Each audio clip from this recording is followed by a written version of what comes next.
Oi pessoal Farté, bem-vindos ao nosso curso Recursos e Estratégias de Trabalho para Pessoas com Autismo a partir das práticas baseadas em evidência. Nessa nossa primeira aula nós vamos conversar um pouco sobre o caminho que foi feito na ciência até que a gente chegasse hoje nas práticas que nós temos disponíveis. É importante a gente entender que ao longo do passar do tempo, essas práticas foram se transformando, aquilo que a gente entendia como bom nem sempre foi bom, aquilo que foi colocado como científico nem sempre foi científico, e a gente ainda está nesse processo de transformação. E é isso que nós vamos conversar aqui ao longo do nosso curso.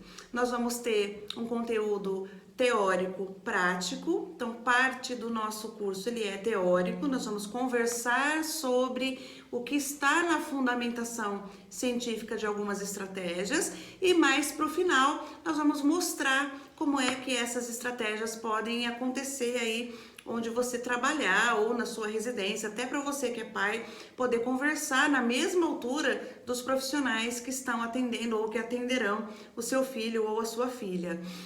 Nessa introdução, nesse processo introdutório desse pensar, é legal a gente pensar em duas coisas.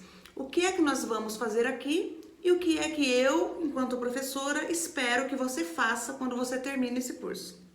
Quando você terminar esse curso. Primeira coisa, o nosso objetivo aqui é ensinar a definição, a aplicação e onde é que atua as práticas baseadas em evidência. Então a gente tem aí um pacote de intervenções, a gente vai escolher algumas, nós não vamos falar de todas elas, mas a gente vai escolher algumas que estão mais diretamente ligadas ao que o ensino estruturado faz e depois jogar para vocês algumas possibilidades. Então é muito importante que vocês consigam relacionar qual é a estratégia com o objetivo que ela se destina e pensar em algum caso, né, dizer, olha, tem um determinado menino que está fazendo tal coisa, como é que eu poderia ajudá-lo pensando no elenco de coisas que a gente tem. Então a gente tem a pessoa com autismo, a gente tem a dificuldade ou a habilidade ou o comportamento ou o excesso, aquilo que eu quero manipular e vamos casar com qual dessas práticas, quer dizer, quais seriam combinadas ou isoladas o conjunto de práticas, qual seria esse conjunto que melhor definiria o tipo de intervenção. Então, o nosso objetivo é defini-las de uma forma que vocês consigam entender e visualizar o que elas são e depois aplicá-las no dia a dia do trabalho de vocês. É isso que a gente espera. E no final do curso, eu espero que vocês consigam discriminar as evidências dessas boas práticas, olhar onde é que está na ciência do seu trabalho, aquilo que você aprendeu aqui e continuar prosseguindo com a gente. É isso que a gente quer que vocês façam depois que terminar esse curso. Então vamos lá. Quando a gente pensa que lá no final dos anos 90, por volta de 99 e 2000, os Estados Unidos resolveu juntar um grupo de pessoas para estudar justamente o que tinha naquela ocasião de científico para pessoa com autismo. Então tinha lá um Centro Nacional de Desenvolvimento Profissional específico para trabalhar com autismo, que eles chamam de NPCD, que tem representantes de 3 grandes universidades, né? Então a gente tem lá nos Estados Unidos um monte de faculdade, um monte de universidade, mas a gente tem 3 grupos grandes que com seus representantes montaram esse núcleo, né? Esse núcleo que se chama NPCD. Então a gente tem o grupo da Universidade da Carolina do Norte lá, então a gente tem representantes ali.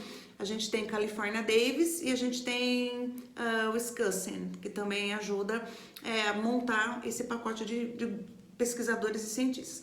E eles fizeram umas análises, inicialmente analisaram individualmente, depois uma análise paralela, sistemática, intensiva da literatura, né, sobre o que o autismo tinha disponível naquela ocasião. E aí levantou-se um perfil dessas intervenções. E um tempo depois fizeram uma revisão dessas estratégias todas, né? Isso foi publicado pela Associação Nacional de Autismo lá no começo e depois em 2015. A gente tem uma revisão bem importante em 2015. Fizeram um trabalho rigoroso de entendimento de artigos. Então, pegaram os artigos, separaram esses artigos e foram colocando critérios nesses artigos para ver onde eles combinavam e onde eles atuavam. Então, a pesquisa que foi analisada era sobre uma determinada habilidade, era sobre um comportamento. Qual foi o design científico, qual o delineamento experimental que usou, que resultados eles atingiram, qual era a estratégia estatística usada, quer dizer, teve toda uma análise importante, né, para levantar como é que eles fizeram todo esse olhar para esses artigos, porque eles só conseguiram comprovar a eficácia a partir dessa análise comparativa, porque sem isso a gente não teria nem o resultado que a gente tem hoje, né, do que é de verdade uma prática evidente. Eles compararam o que foi identificado nas segundas revisões e encontraram uma concordância aí, e isso em ciência, isso é extremamente importante, né, a gente entender como é que os estudos se concordam, né, em termos do que a gente tem para levantar mesmo de empírico, né, na ciência. Então, essas análises, tanto do grupo do NPCD, que é esse grupo que a gente está conversando, e um grupo do NSP, eles incluíram dois grandes grupos das práticas focadas e das práticas que a gente chama de tratamento não abrangentes, que nós não vamos entrar muito em detalhe, mas é importante que vocês saibam, e definiu-se esses grupos. Então, sabemos que para trabalharmos com pessoas com autismo e para atingirmos determinadas metas, se o meu goal está bem definido, o crochê que eu vou fazer até formar essa trama precisa estar olhando para muitas evidências, tá certo? Então vamos lá. Então a gente olhando para a importância de se saber isso hoje, eu convido vocês a olharem o nosso material complementar que está na nossa área do aluno. Então você entra lá embaixo das suas aulas, tem lá os slides que vocês vão acompanhando e tem também o material complementar. Então tem artigo, aula 1, tal, artigo 2, artigo 3. Esses artigos, eles contam da importância de se fazer estudos dessa ordem, para que a gente realmente tenha profissionais fundamentados na ciência. Ultimamente, a gente tem visto grupos muito divididos. A gente tem o grupo daquela pessoa que trabalha cientificamente até com muito rigor, e a gente tem o grupo de pessoas que são muito amadores. Então a gente tem o grupo que sistematiza dado e o grupo que é muito amador, aquele que faz de acordo com a própria experiência.